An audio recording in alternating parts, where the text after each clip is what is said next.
And call the Wednesday, January 17th, 2018 Zoning Board of Appeals meeting to order.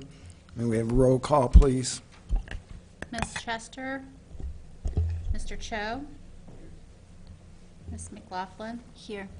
Ms. Utman. Here. Mr. Warmbrun. Here. Mr. Weisskopf. Here. And Mr. Welch. Here, we have a quorum. Are there any changes to the agenda? There are no changes to the agenda. Okay. At this time, I'm going to ask anybody who might want to testify in front of the board to stand, please. This doesn't obligate you to testify, but please raise your right hand.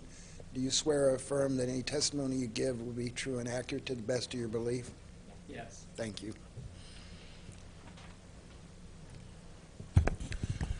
This time, we'll have approval of the minutes of the last meeting.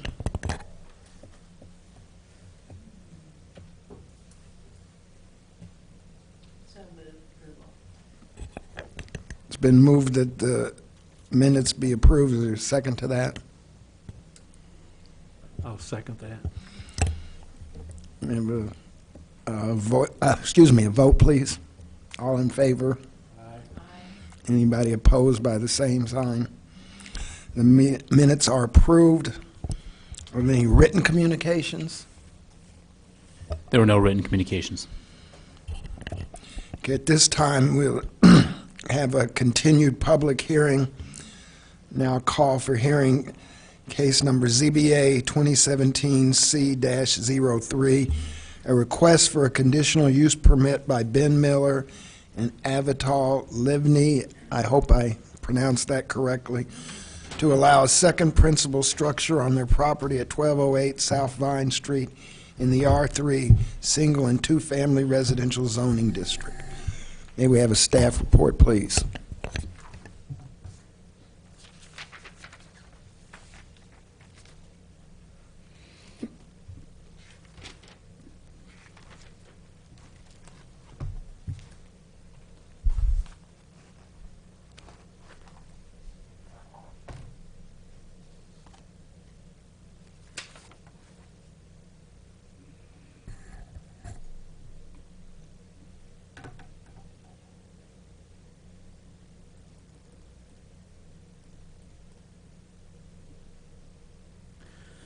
So the following is a request for a conditional use permit by the applicants Ben Miller and Avital Livni for a second principal structure on their property at 1208 South Vine Street. I'll just do a quick description of the property and then get into the request. The property is zoned R3. It is a single-family household with an existing garage as well as a storage shed that is on the property. It's surrounded by single-family homes to the north and south, some apartment buildings to the east, which are zoned R5. The single-family homes are also zoned R3. Across the street going west, you have Urbana Middle School, as well as some single-family homes that are zoned R2. The applicants are requesting permission for a second principal structure on their lot. In the zoning ordinance in section 5.3c, no more than one principal structure on a lot is permitted with a conditional use permit. If they were to rebuild their garage, such as they are planning, and adding a living unit to that with a bathroom and a kitchen and living space, that would constitute a second principal structure, and such is allowed in R3 with a conditional use permit. Getting into the request, the applicants would like to demolish their existing garage and rebuild a new garage with a living unit in the space to potentially house a family member in the near future. The new structure would be one story. It would be approximately 1,440 square feet. The living unit would take up 1,140 square feet, and then in the garage there'd be about 300 square feet devoted to storing a vehicle or storage space. That'd be about enough for 1.5 vehicles. The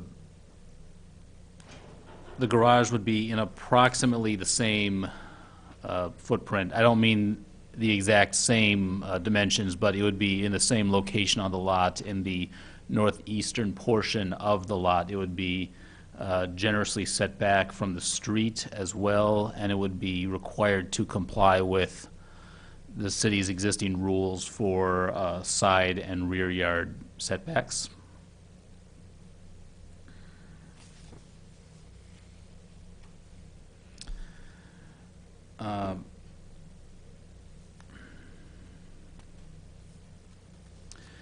There is a driveway that is paved with an improved surface that leads up to the structure as well, along with a curved parking area that curves around the garage, which is currently used for off-street parking. That area that sort of deviates off the main driveway is also well past the required front yard setback for that property. So the zoning ordinance would require the property with two principal structures to have as many as two parking spaces for the house, and then two parking spaces for the living unit attached to the garage, both of which it would be able to provide.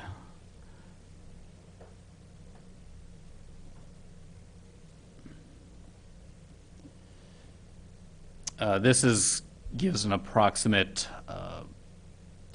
layout of the elevation of the proposed structure. It would be 40 by 35, and it would rise up to about 16 feet at the peak. At the gable, it would be approximately 12 feet. And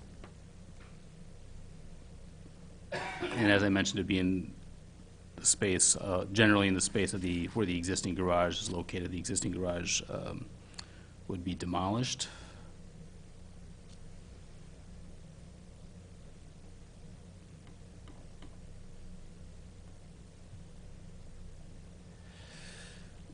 Just to briefly go over the surrounding neighborhood, you'll see the single-family homes and the duplex to the north, and the apartment complex to the east.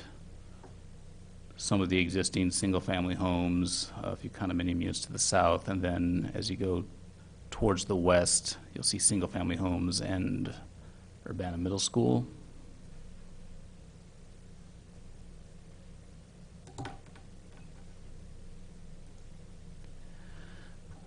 The zoning for this property is R3, single-family residential, which you will also see to the south, towards the north, is also R3 properties, and then the east is R5, medium high density. Across the street is the middle school, which is CRE, Conservation, Recreation, Education, and then some R2 properties to the southwest of the subject property.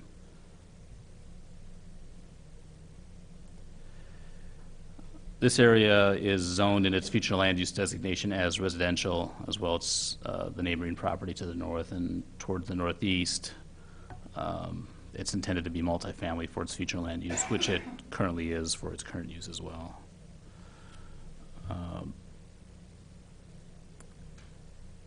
I'm just going back to the site plan. Sorry.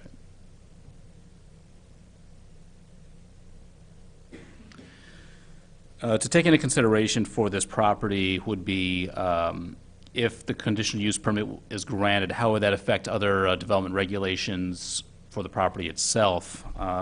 It's a very large lot. It's approximately 20,000 square feet. Given the minimum lot size for R3 being 6,000 square feet, you could accommodate several households onto this as many as 3 potentially onto this property.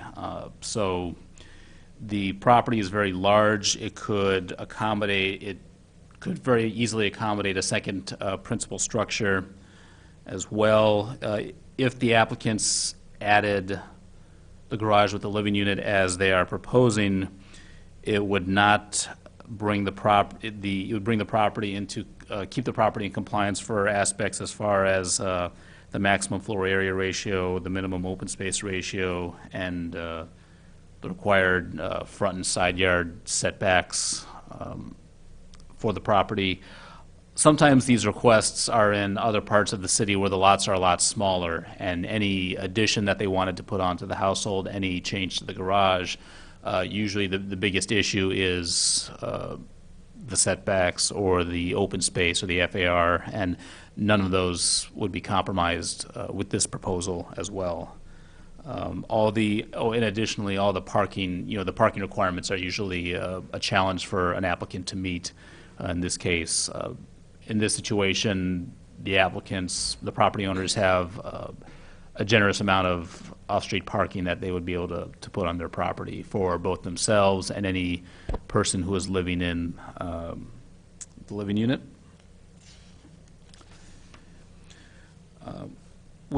According to section 7.2, the three criteria that questions that must be answered for a conditional use permit, the proposed use is conducive to the public convenience at that location. Also that the use would not be unreasonably injurious or detrimental to the public welfare in the district of which it will be located. And also that the proposed use would conform to all applicable regulations and preserve the essential character of the district. There's a lot of talk. We do get requests every year. I think about people curious about how they can put what we call an accessory dwelling unit onto their property, something that could accommodate, an older parent that they would like to live with them but still provide some privacy. And those sometimes are cases that are hard to accommodate for the property owner, for the homeowner. In this situation, it would be an accommodation that would fit nicely on the property. It would not compromise the density of the neighborhood or of the intended density of the property with its zoning as well. And the other thing to take into account, in the R3 district, a duplex is permitted by right, along with a few other criteria for size, lot size and building size. In this particular instance, the only difference between this proposal and a house that has two separate living units divided by a wall is just that it's a detached garage. If this garage were attached, they would not need to seek a conditional use permit as long as they met some of the other criteria. So given that, while it is creating a second principal structure, it has very much similarities to as if the applicants were creating a duplex out of their main single-family home. So the options before the board are granting the conditional use permit, granting the conditional use permit with conditions, or denying the conditional use. Were you going to go over the requirements for a conditional use permit, Chris? Yes. The staff recommendation is that the board grant the proposed conditional use permit with the following conditions: that the new structure generally conforms with the site plan in Exhibit D and specifications on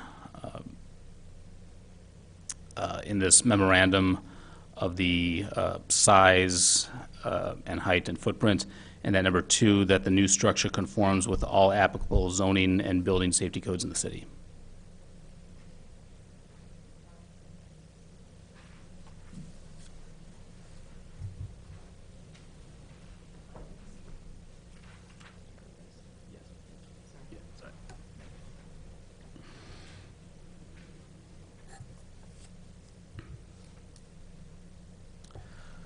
So with that, did you have any questions that I might be able to answer? Question. So, conditional use permit, can you refresh my memory? So how does that, it runs with the place, right? So they, of course, they can sell it and it retains the conditional use permit? The conditional use permit follows the use, as long as it exists as two principal structures. The conditional use permit is still valid. Okay, so it's not tied to the current owners specifically? Yeah, if they sold the household and the structures remained as is, the conditional use permit would still be valid, I believe.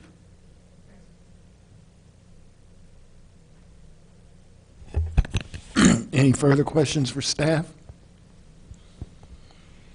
Thank you.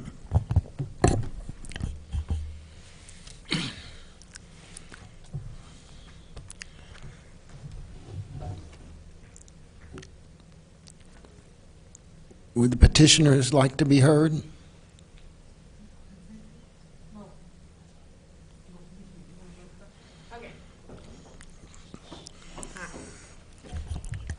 All right, you have to sign in, both of you.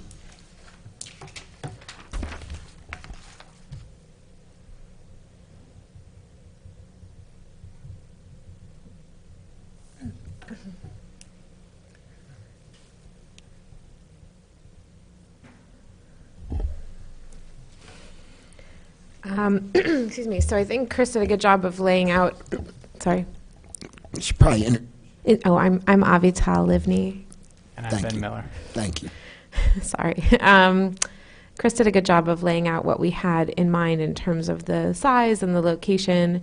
The picture that you saw with the proposed footprint is the existing structure. A local contractor that we've spoken to says the structure isn't very sound, and so if we're going to tear it down and rebuild it, we then also have to take into account the setback from, especially on the east side, where right now it's not up to code. The reason for our application is that Ben's father is undergoing treatment for a brain tumor and has trouble traveling from the East Coast and staying with us in the short term. Part of that has to do with not feeling like it's his own space, like he's in our space, and also that we have an 1860s farmhouse and the stairs are really steep and he has a hard time going up those stairs and getting into the bathtub, which is our only working shower in the house. So the idea for the one-bedroom living space was to create something that was more accessible. So single, one story, all level, designing it for accessibility so that it could accommodate Ben's mom and dad when they come for longer periods of time, which is easier for him with the brain injury to kind of just get used to a space. So being able to come for weeks instead of days it makes it easier for them to come visit us. And then, down the line, continuing to serve Ben's parents, but also my parents as they age and, as a space where family can come and stay for longer periods of time. Anything else to add? Yeah, I guess my dad's cancer makes it seem plausible that in the next few years he's going to be wheelchair bound because of the way he currently has trouble walking, and so then he wouldn't be able to stay at our house at all if that happened. So this would also just be another reason to have this space that he could get into and actually visit. And then, if down the road they decided that they wanted to move, then they would have the option to come and stay with us instead of living on their own in Massachusetts where they currently live. Yeah, they've threatened that once there's grandkids that we can expect more longer visits, on top of everything else. So. Is there any questions for the petitioners? Thank you. Thank you.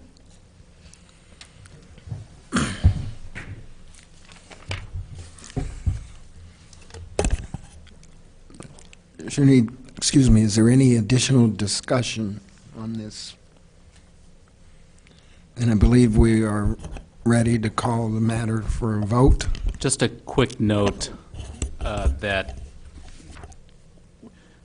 going to the conditions, we think it might be in the interest to specify the first condition that to not keep it too muddled down with site plan and specifications on page 1, so that it instead should perhaps say the new structure generally conforms with a footprint of approximately 1,500 square feet for the structure. That condition is tended to ensure that the proposed structure is built as presented in the application, and that the second condition ensures that no nonconformities are created, but the first one is just sort of intended to convey that it would be built as presented. All right. Any additional questions for staff based on that representation? Yeah, just to clarify, what will the setback be on the east and the north side? Will it be conforming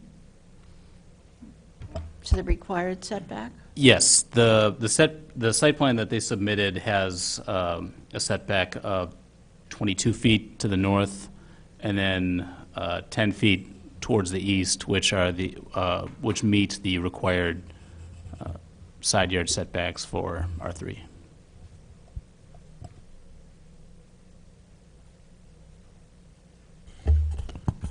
Any additional questions? And again, excuse me, I believe we are ready to call this matter for vote. Yeah, need a motion, please? I move that we grant the proposed conditional use permit in case number ZBA 2017-C-03 for the reasons articulated in the memo and with the following conditions. First, that the new structure generally conforms with a footprint of approximately 1,500 square feet as presented in this application, and 2, that the new structures conform with all applicable zoning and building safety codes in the city. It's been so moved. Do we have a second to that? Second. It's now been moved and seconded. Is there any further discussion, or are we ready to vote? Please call. Vote. Mr. Cho?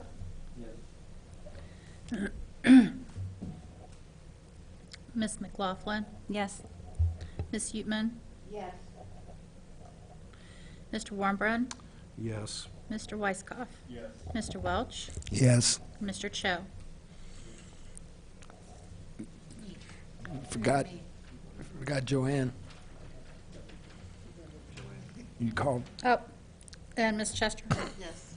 Sorry about that. That motion passes unanimously. And since it's conditional use, needs no further action.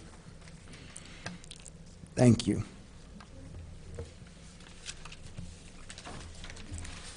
Do we have any new public hearings? No, we do not. Do we have any old business? We don't. Any new business? No new business either.